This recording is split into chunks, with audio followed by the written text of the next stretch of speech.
Hello everyone. So this is the part 4 on atomic theory, periodic classification and properties of element.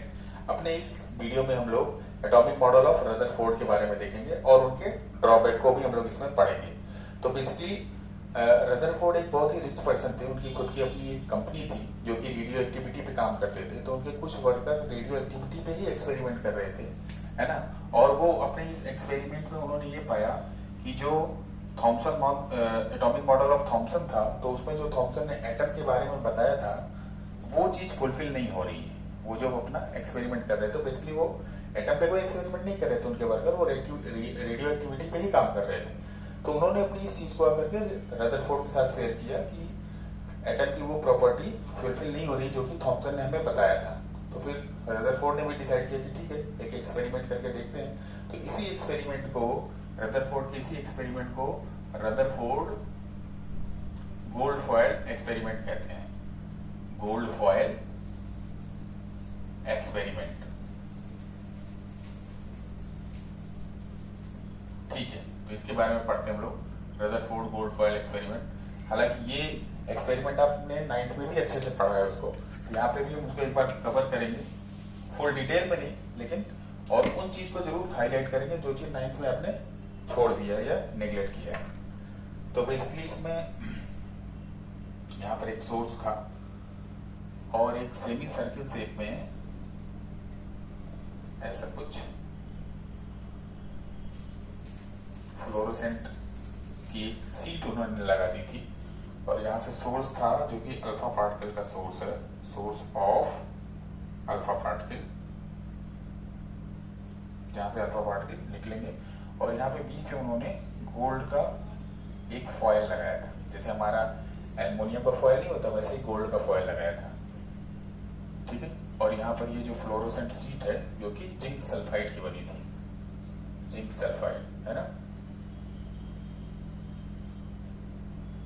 Fluorescent sheet, fluorescent sheet, ठीक है। तो यहाँ से उन्होंने alpha particle यहाँ से सीधे ऐसे बम्बार्डमेंट करवाया था, उनकी ढेर सारे अल्फा पार्टिकल यहाँ से लगातार निकल रहे थे, ये, ठीक है। तो यहाँ से जब अल्फा पार्टिकल निकले तो most of the alpha particle तो यहाँ से अल्फा पार्टिकल निकले, तो most of the alpha particle तो क्या, वो सीधे ही गए विदाउट एनी डेविएशन, है ना। Most of the alpha particle वो सीधे ही निकल गए थे। फिर उसके बाद क्या हुआ था, कुछ अल्फा पार्टिकल ऐसे थे जो जिनमें हल्का फुल्का डिफ्लेक्शन हुआ था, इधर भी और इधर भी, ठीक है। और कुछ ही अल्फा पार्टिकल ऐसे थे जो कि घूम के वापस पीछे की तरफ आ गए थे। तो बेसिकली उन्होंने यहाँ पर फ्लोरोसेंट जिंक सल्फाइड जो यहाँ पे लगाया था वो इसलिए लगाया था जिससे कि अल्फा पार्टिकल अगर इससे जाके टकराए तो उनमें चमक हो और पता चल जाए कि हाँ यहाँ पे अल्फा पार्टिकल टकराए, ठीक है। तो मोस्ट ऑफ द तो सीधे ही निकल गए और यहाँ जाकर वो जब टकराते थे चमक सी होती थी, इसीलिए उन्होंने यहाँ पे फ्लोरोसेंट की सीटें लगा रखी थी, पूरा कवर कर रखा। और एक फ्लोरोसेंट की सीट उन्होंने पीछे भी लगाई थी, तभी तो उन्हें पता चला था कि कुछ 20,000 में से एक पार्टिकल ऐसा था जो कि टकरा करके वापस आया। तो एक फ्लोरोसेंट की सीट जो है जिंक सल्फाइड की उन्होंने पीछे भी लगा रखी थी, तभी उन्हें पता चला कि ये पीछे की एक दो पार्टिकल जो ऐसे हैं जो टकरा के वापस आ रहे हैं, ठीक है। This is the source of alpha particle और ये बीम जा रही है अल्फा पार्टिकल की, और ये हमारा गोल्ड फॉयल। ये बेसिकली उनका रदरफोर्ड का एक्सपेरिमेंट था जिसमें उन्होंने यही देखा था most of the alpha particle सीधे जा रहे हैं, कुछ टकरा के डिफ्लेक्ट हो रहे हैं हल्का फुल्का, ठीक है, और कुछ एक या दो वो टकरा के वापस आए थे, ठीक है। तो इसमें जो पहला है उस पॉइंट पे हम लोग ये फोकस करेंगे क्योंकि रदरफोर्ड का एक्सपेरिमेंट अभी इसको वापस से हम लोग मिनिमाइज फॉर्म में इसको वापस लेंगे, इस एक्सपेरिमेंट को फिर समझेंगे। यहाँ पे जो दो बातें समझने वाली वो ये है कि एक तो उन्होंने गोल्ड का फॉयल क्यों लिया, यहाँ पे गोल्ड का ही फॉयल क्यों लिया, या गोल्ड का लिया तो उसका फॉयल क्यों लिया। और दूसरी जो बात है वो ये है कि उन्होंने अल्फा पार्टिकल की ही बम्बार्डमेंट क्यों करवाया, अल्फा पार्टिकल की ही बमबारी क्यों करे, मतलब जो अल्फा पार्टिकल की सोर्स क्यों यहाँ पे उन्होंने निकाले, ठीक है। तो उसको समझते हैं। तो गोल्ड फॉयल उन्होंने इसलिए लिया था, गोल्ड मटेरियल इसलिए लिया था कि gold is a most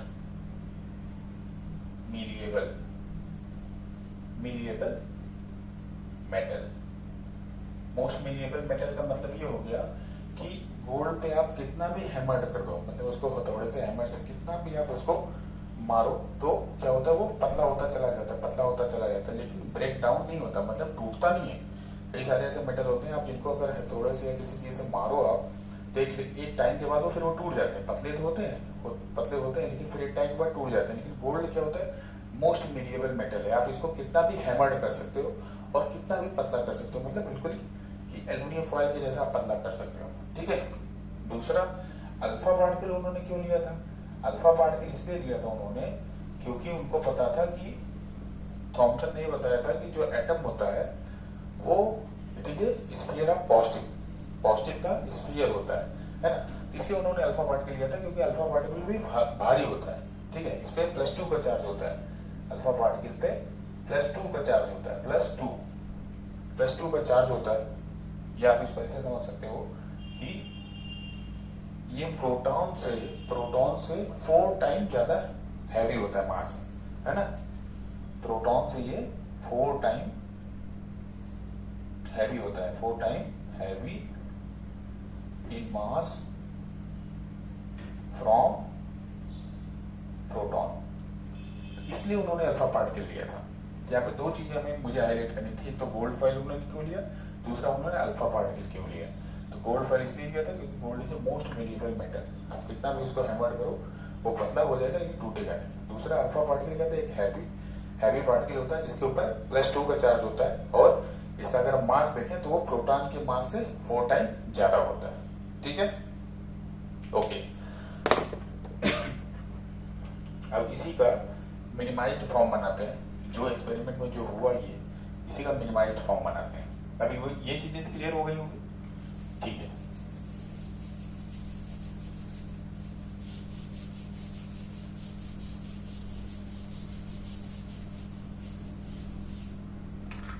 minimised form का मतलब ये है कि जो बेसिकली हमें जो इसमें समझना है कि ये हमारा एटम है, ठीक है, और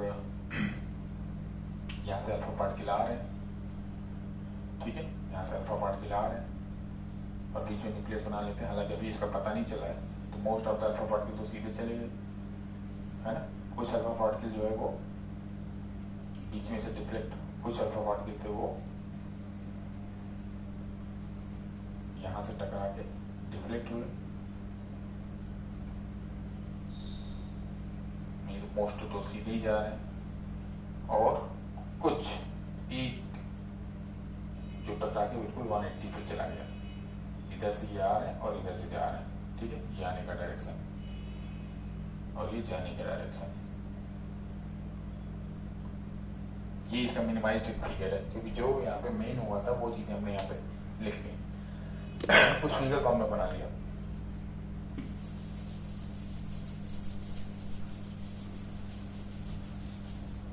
अब देखते हैं इस एक्सपेरिमेंट में क्या क्या हुआ था, वो देखते हैं।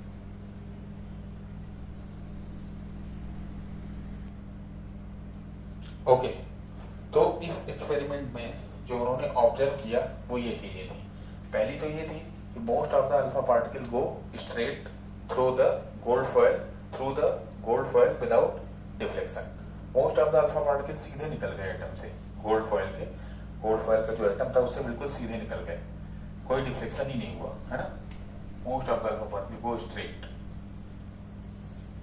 उसके बाद दूसरा क्या था, a very few particle deflected, बहुत ही कम पार्टिकल ऐसे थे जिनमें थोड़ा बहुत डिफ्लेक्शन नोटिस किया गया इस एक्सपेरिमेंट में। और तीसरा क्या था, 1 out of 20,000 alpha particle was deflected by 180, मतलब 20,000 अल्फा पार्टिकल में से एक अल्फा पार्टिकल ऐसा था जो कि जैसे गया और 180 पे डिफ्लेक्ट होकर वापस आया, मतलब गया और उसी डायरेक्शन में वापस चला आया।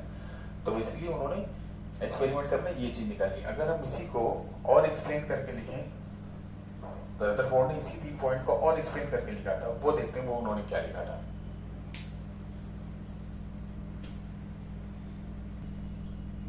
ओके, तो बेसिकली ये 3 पॉइंट थे जो उन्होंने अपने एक्सपेरिमेंट में देख करके उनको बताया था। तो इसी को अगर एक्सप्लेन करें तो हम उसको इस फॉर्म में लिख सकते हैं। जैसे पहला पॉइंट हमारा था most of the alpha particle go straight through the gold foil without deflection. तो इससे क्या पॉइंट निकलता है, इससे निकलता है कि most of the alpha particle, most of the part of the atom is empty, so that most alpha particle pass straight without deflection.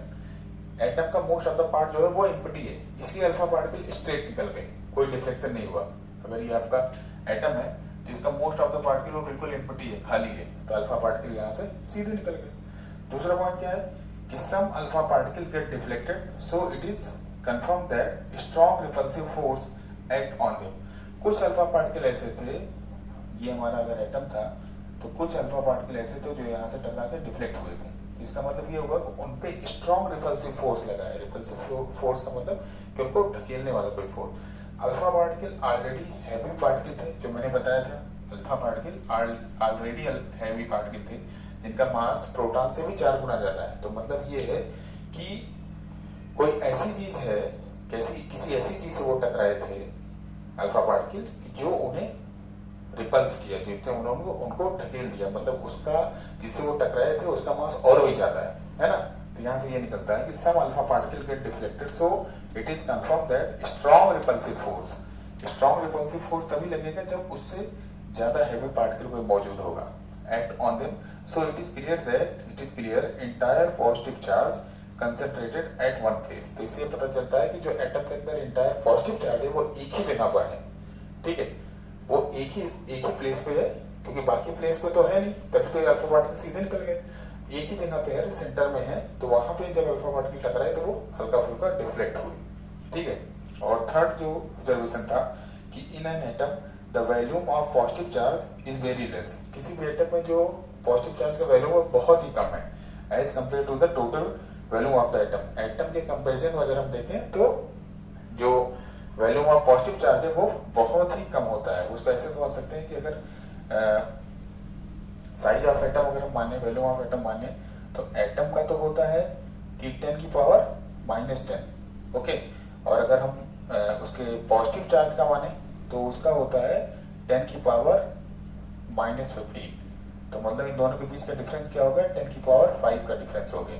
10 की पावर 5 का मतलब ये होता है कि 1 lakh,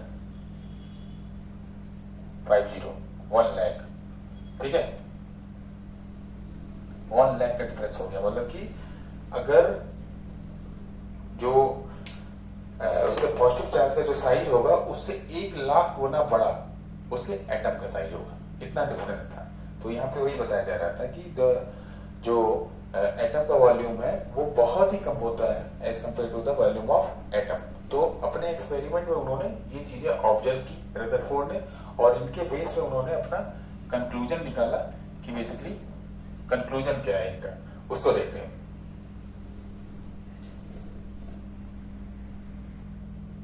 okay, so these are the conclusion which Rutherford find from his experiment. तो पहला conclusion उन्होंने ये निकाला कि most of the alpha particle of an atom is hollow. क्यों?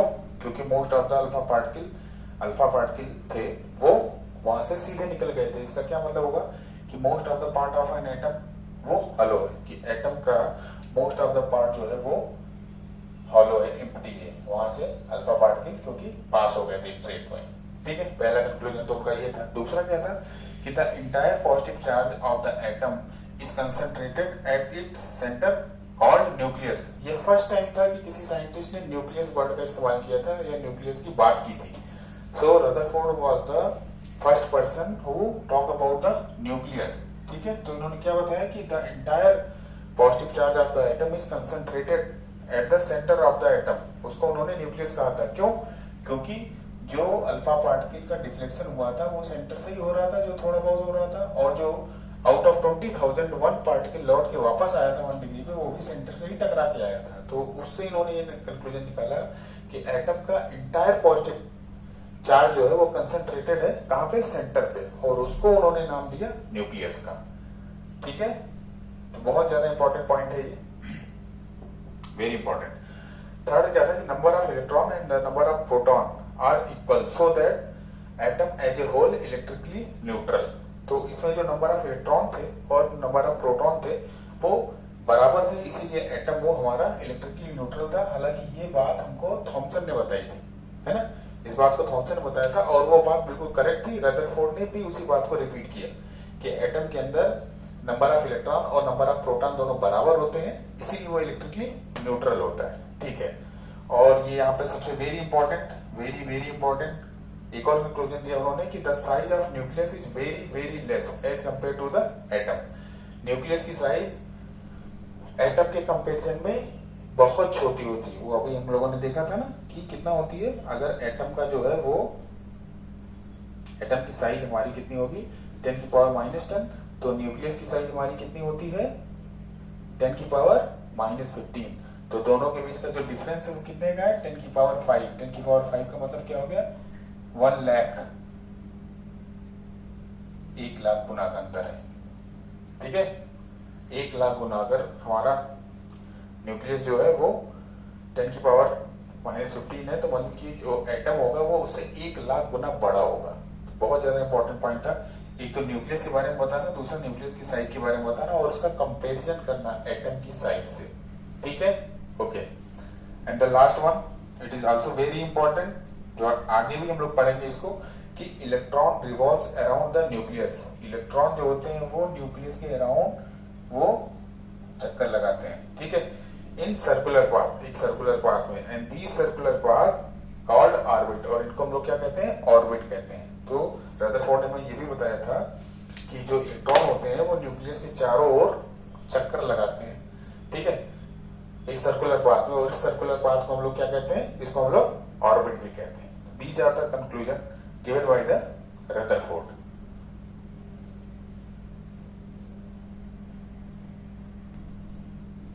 ओके, तो इनका जो फिफ्थ पॉइंट था कि electron revolves around the nucleus in a circular path and these circular path are called orbit. तो बेसिकली क्या हुआ कि अगर ये आपका एटम है और बीच में आपका ये न्यूक्लियस है, ठीक है, तो इलेक्ट्रॉन जो होते थे वो सर्कुलर पाथ में न्यूक्लियस के चारों ओर चक्कर लगाते थे, घूमते रहते थे, और इस सर्कुलर पाथ को हम क्या कहते हैं ऑर्बिट। ठीक है, तो इसीलिए रदरफोर्ड का जो मॉडल था उसको सोलर सिस्टम की तरह कंसीडर किया गया। जैसे हमारे प्लेनेट में ये सन है, ठीक है, तो इसके चारों तरफ क्या होता है प्लेनेट घूमते रहते हैं, प्लेनेट 1 प्लेनेट 2। तो बिल्कुल ऐसा ही इन्होंने अपना मॉडल दिया था कि न्यूक्लियस है, उसके चारों तरफ अलग अलग ऑर्बिट में इलेक्ट्रॉन चक्कर लगाते रहते हैं। ये कोई और ऑर्बिट है, उसमें एक और कोई इलेक्ट्रॉन चक्कर लगा रहा है ना। तो बिल्कुल इनका जो मॉडल था वो कंसीडर किया गया कैसा सोलर सिस्टम की तरह से। ओके, तो these are the finally conclusion of the Rutherford. और फिर हम लोग नेक्स्ट लेक्चर में देखते हैं इनके ड्रॉबैक क्या थे रदरफोर्ड।